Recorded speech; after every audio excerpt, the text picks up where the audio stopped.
now look at my round 3 game in the Michigan Class Championships. This is against Greg Bailey. He's rated 1948.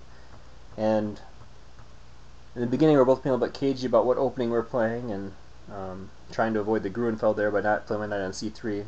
And so now he plays c5, introducing the Benoni. So I play d5. And in this opening, black's going to have ideas of pushing the pawn to b5, and I, as white, am going to have ideas of maybe like e4 and eventually e5 getting played later.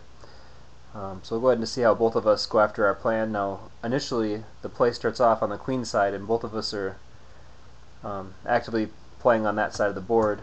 So I come up with this idea to kind of lock the pawns up over there. This actually does favor black.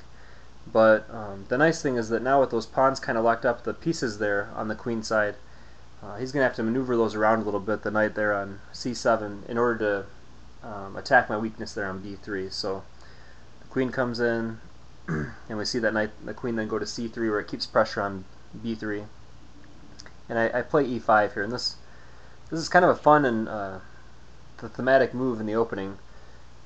White's working throughout the opening usually to get this move in, and here it's possible because on a move like pawn takes pawn, I'll have the idea of just playing d6, and my pawn will threaten the knight while my bishop threatens the rook, so that double attack will make up for the lost pawns there.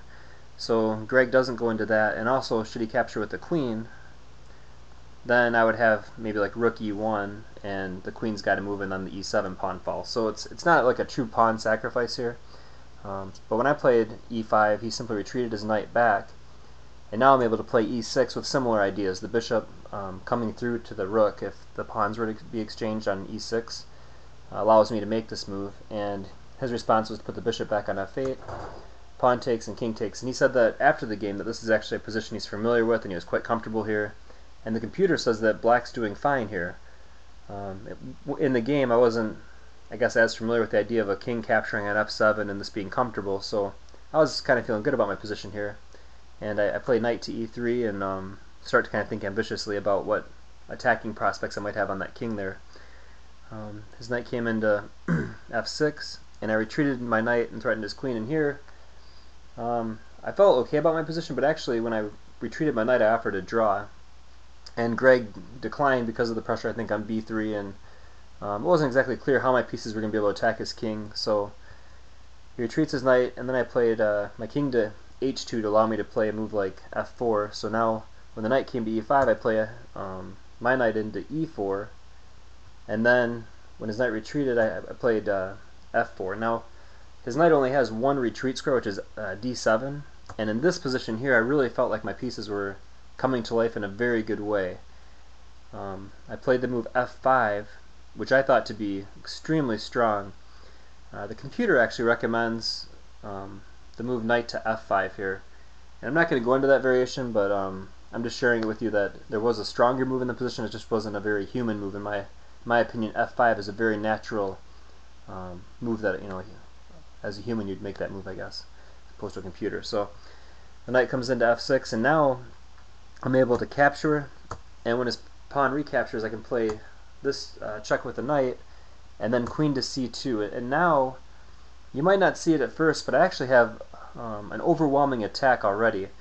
Black should already be considering moves like maybe bishop to f5 just to help exchange some pieces as I begin to attack on that side of the board.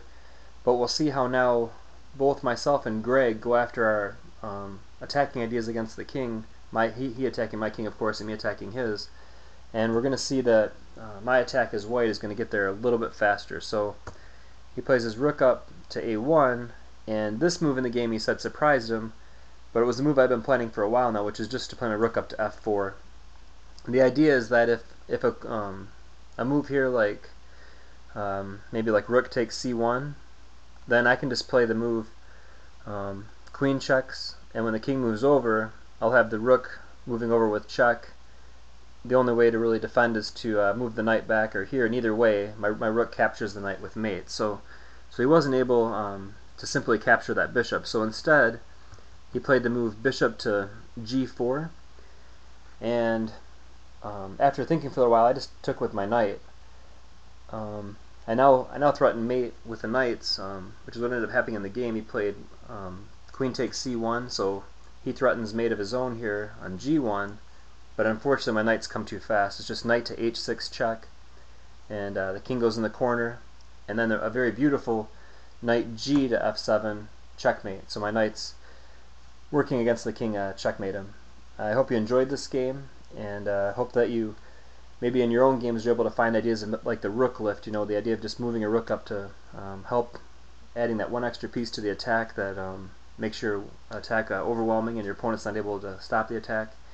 And it's also maybe the idea of too of like king to h2 in order that that rook lift wouldn't have been possible if my king was still on g1, because then when a piece was captured on c1, that bishop that didn't move the entire game, by the way, was captured on c1, then that would have been with check and I would have been in trouble. So I hope you've enjoyed this game, and look forward to sharing my next game with you soon.